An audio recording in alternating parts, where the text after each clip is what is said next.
1 लाख से अधिक जापानियों को विदेशी शत्रु अधिनियम के तहत हिरासत में रखा गया था। यह कानून जापानी नज़रबंदी में अपनी भूमिका के लिए सबसे ज़्यादा जाना जाता है, जो अमेरिकी इतिहास का एक शर्मनाक हिस्सा है। नमस्कार दोस्तों, वीडियो को लाइक, चैनल को सब्सक्राइब करना ना भूलें। चलिए हम डायरेक्ट न्यूज़ पे ही चलते हैं। अमेरिका के नए राष्ट्रपति डोनाल्ड ट्रंप ने सत्ता संभालते ही गैर कानूनी प्रवासियों पर शिकंजा कसना शुरू कर दिया है। ट्रंप ने अपने भाषण में इसके संकेत भी दिए हैं कि जरूरत पड़ी तो वह 225 साल पुराने एलियन एनिमीज एक्ट के तहत यह कार्रवाई करेंगे।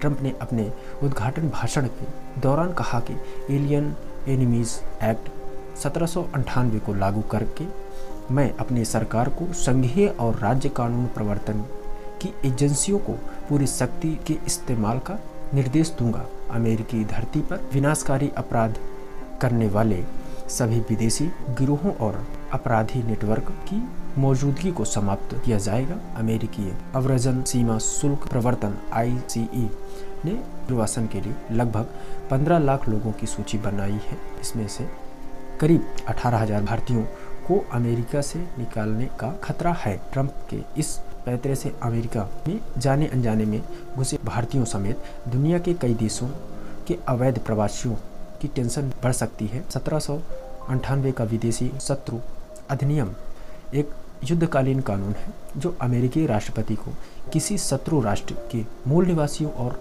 नागरिकों को हिरासत में लेने या निर्वासित करने की अनुमति देता है। यह कानून राष्ट्रपति को इन प्रवासियों को बिना सुनवाई के और केवल उनके जन्म के देश या नागरिकता के आधार पर बाहर करने की अनुमति देता है। एलियन और डेसियस एक्ट 1898 में लागू किए गए 4 कानूनों का एक समूह था जो अमेरिका में आप्रवासन और भाषण पर प्रतिबंध लगाते थे। 1798 के प्राकृतिकरण अधिनियम ने नागरिकता प्राप्त करने की आवश्यकताओं को बढ़ा दिया। 1798 के विदेशी मित्र अधिनियम ने राष्ट्रपति को गैर नागरिकों को कैद करने और निर्वासित करने की अनुमति दी थी। यह कानून युद्ध के समय विदेशी जासूसी और तोड़फोड़ को रोकने के लिए बनाया गया था। हालांकि इसे उन प्रवासियों के खिलाफ लागू किया जा सकता है जिन्होंने कुछ भी गलत नहीं किया है, जो अवैध रूप से अमेरिका में मौजूद हैं। यह एक व्यापक कानून है जो युद्ध के समय संवैधानिक अधिकारों का उल्लंघन कर सकता है। विदेशी शत्रु अधिनियम का इस्तेमाल 3 बार किया गया है। 1812 का युद्ध, प्रथम विश्व युद्ध और द्वितीय विश्व युद्ध के दौरान प्रथम और द्वितीय विश्व युद्ध में इन कानून के तहत जर्मन, ऑस्ट्रो-हंगेरियन, जापानी और इतालवी प्रवासियों को केवल उनके वंश के आधार पर हिरासत में लेने, निष्कासित करने और प्रतिबंध लगाए गए थे।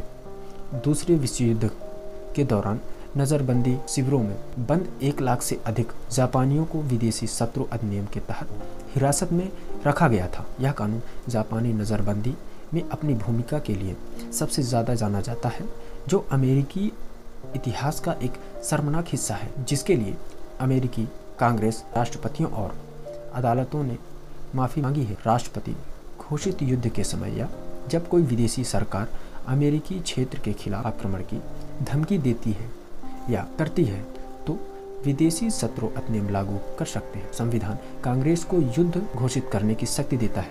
यह अधिकार राष्ट्रपति को नहीं है, इसलिए राष्ट्रपति को घोषित युद्ध के आधार पर यह कानून लागू करने के लिए लोकतांत्रिक बहस और कांग्रेस के वोट का इंतजार करना चाहिए। हकीकत में राष्ट्रपति को किसी धमकी या आक्रमण के आधार पर कानून लागू करने के लिए कांग्रेस का इंतजार करने की ज़रूरत नहीं है। अमेरिका के सुप्रीम कोर्ट और पिछले राष्ट्रपतियों ने स्वीकार किया है कि विदेशी शत्रु अधिनियम युद्ध शक्ति के तहत अधिनियमित और कार्यान्वित किया गया एक युद्धकालीन अधिकार है। जब 5वीं कांग्रेस ने कानून पारित किया और विल्सन प्रशासन ने प्रथम विश्व युद्ध के दौरान अदालत में इसका बचाव करते हुए कहा कि इस कानून के तहत अमेरिका में रह रहे दूसरे देशों के लोगों को हिरासत में लिया जा सकता है। एलियन एनिमीज एक्ट का इस्तेमाल केवल बड़े संघर्षों में ही किया गया है।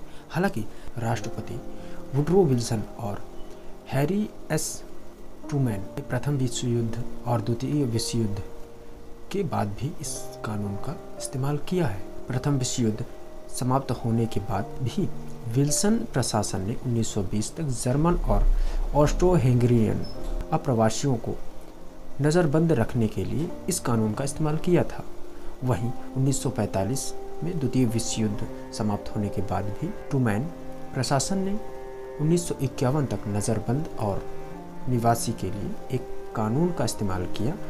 अमेरिकी न्यायालयों ने युद्ध और शांति के मामलों के साथ साथ अन्य संवेदनशील विदेशी नीति मामलों को प्रभावित करने वाले दावों को हल करने से बचने के लिए राजनीतिक प्रश्न के सिद्धांत का उपयोग किया है। न्यायालयों ने माना है कि राष्ट्रपति द्वारा किसी भी विदेशी सरकार को मान्यता देना न्यायपालिका के लिए बाध्यकारी है। सुप्रीम कोर्ट के 1962 के बेकर बनाम कैर के मामले में राजनीतिक प्रश्न सिद्धांत को औपचारिक रूप दिया। न्यायालय राष्ट्रपति के अधिकार के लिए संवैधानिक और कानूनी चुनौतियों पर विचार करने में सक्षम होंगे। यह कानून 1967 के शरणार्थी प्रोटोकॉल और यातना के विरुद्ध कन्वेंशन को लागू करने वाले अमेरिकी कानूनों के साथ साथ संवैधानिक पृथक्करण शक्ति सिद्धांतों के तहत भी चिंताएं पैदा करता है, जो कांग्रेस के राष्ट्रपति को सौंपे जा सकने वाले अधिकार को सीमित करते हैं।